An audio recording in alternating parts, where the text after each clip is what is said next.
Ano yan? Physical. Affirmation, service, quality time, physical touch, or service. Service. Ako sa sinabi mo sa quality time, nandun ako.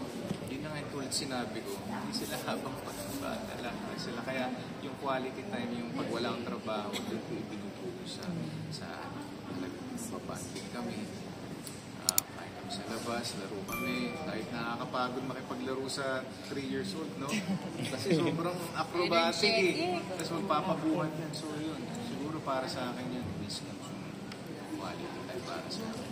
Gusto kong i-savor mo. Siguro words of affirmation.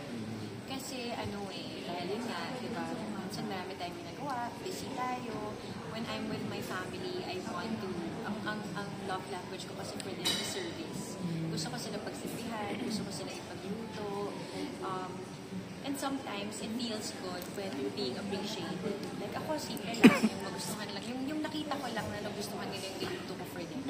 More than enough na yun. Parang sobrang fulfilled na nung feeling ko na alam ko, hindi ako nagkukulang sa pagkukulang. Shane. As a receiver, Yes. kung ano yung gusto kong Receive.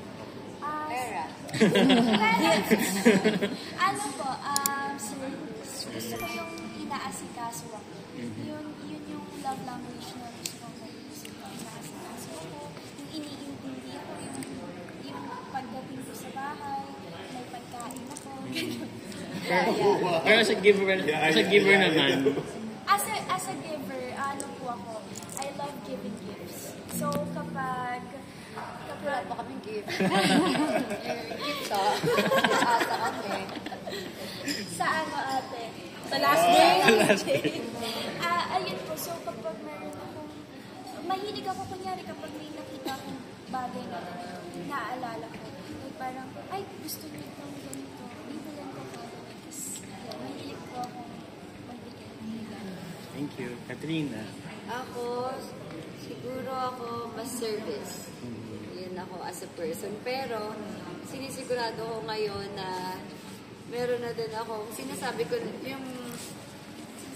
ina-affirm ko na din yung anak ko ngayon kasi yun yung kulang ko ng bata ako. Parang yung anak ko, puro siya nagtatrabaho para sa amin, para sa school, para sa ganito, pero kulang siya sa affection.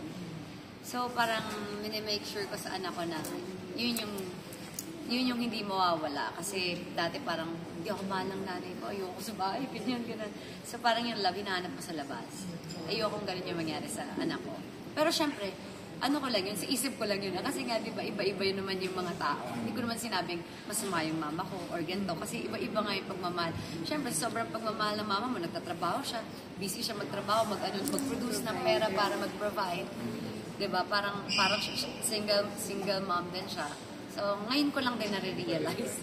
Dati, kala ko wala siyang time sa amin, ganyan. Pero ang hirap din pala maging single mother at mag-provide. Dalawa ang ginagastos niya, El Nido, tapos nagpapaaral siya sa Manila, di ba? Hindi mo kami mayaman. So, ngayon nanay na ako. Ngayon ko lang naintindihan yung nanay ko. Aww.